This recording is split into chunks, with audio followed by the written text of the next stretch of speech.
ಹೇಳಿ sir, film ಹೇಗಿದೆ? ಚೆನ್ನಾಗಿದೆ. ಏನು ಇಷ್ಟ ಆಯ್ತು ಅಂತ?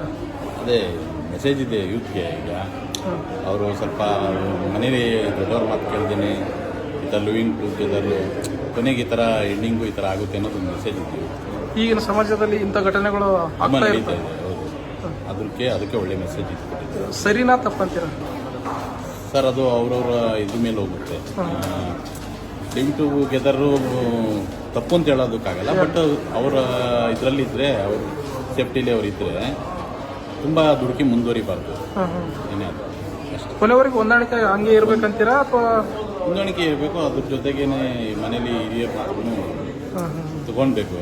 ಮತ್ತು ಫ್ರೆಂಡ್ಸ್ಗಳು ಸಜೆಷನ್ ಕೊಡ್ತಾರಲ್ಲ, ಅದನ್ನು ಸ್ವಲ್ಪ ತಗೋಬೇಕಾಗುತ್ತೆ. ಬಿಗ್ ಬಾಸ್ ಆ್ಯಕ್ಟಿಂಗ್, ಶಶಿ ಅವ್ರ ಆ್ಯಕ್ಟಿಂಗ್ ಚೆನ್ನಾಗಿದೆ ಸರ್. ನೋಡಿದ್ದೀವಿ ಅವ್ರು ತುಂಬ ಚೆನ್ನಾಗಿತ್ತು.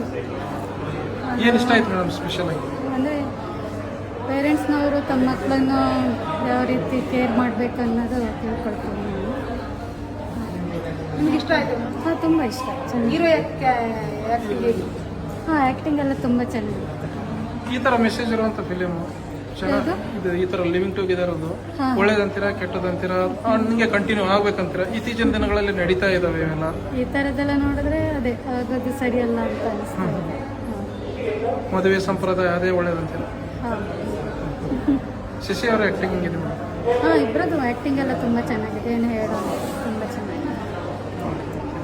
ಹೇಳಿ ಸರ್, ಪ್ರೇಮಿಗಳ ಗಮನಕ್ಕೆ ಶಶಿ ಅವ್ರಿಗೆ ಏನಂತ ಕೊಟ್ಟಿದ್ದಾರೆ? ಪ್ರೇಮಿಗಳ ಗಮನಕ್ಕೆ ಸಿನಿಮಾ ನೋಡ್ಕೊಂಡು ಬಂದ್ವಿ. ನನಗೆ ಗೊತ್ತಿರೋ ಪ್ರಕಾರ ಒಂದು 3-4 ವರ್ಷದಿಂದ ರಿವ್ಯೂ ಮಾಡ್ತಾ ಇದ್ದೀನಿ ನಾನು. For the first time review ಮಾಡಬೇಕಾದ್ರೆ ಹಣ ಅಂತ ಅಂದ್ಬಿಟ್ಟು ಕಿರಿಸ್ತಿಲ್ಲ. ಬಿಕಾಸ್ ಆ ಸಿನಿಮಾ ನೋಡಿದ್ಮೇಲೆ ನೀವು ಎಷ್ಟೇ ಜೋಶಲ್ಲಿ ಹೋಗಿ ಹೆಂಗೆ ಹೋಗಿ ಆಚೆ ಬರಬೇಕಾದ್ರೆ ಒಂದು ಫೀಲಲ್ಲಿ ಆಚೆ ಬರ್ತೀರಾ. ಯಾವ ಫೀಲಲ್ಲಿ ಅಂದರೆ ನಿಮಗೆ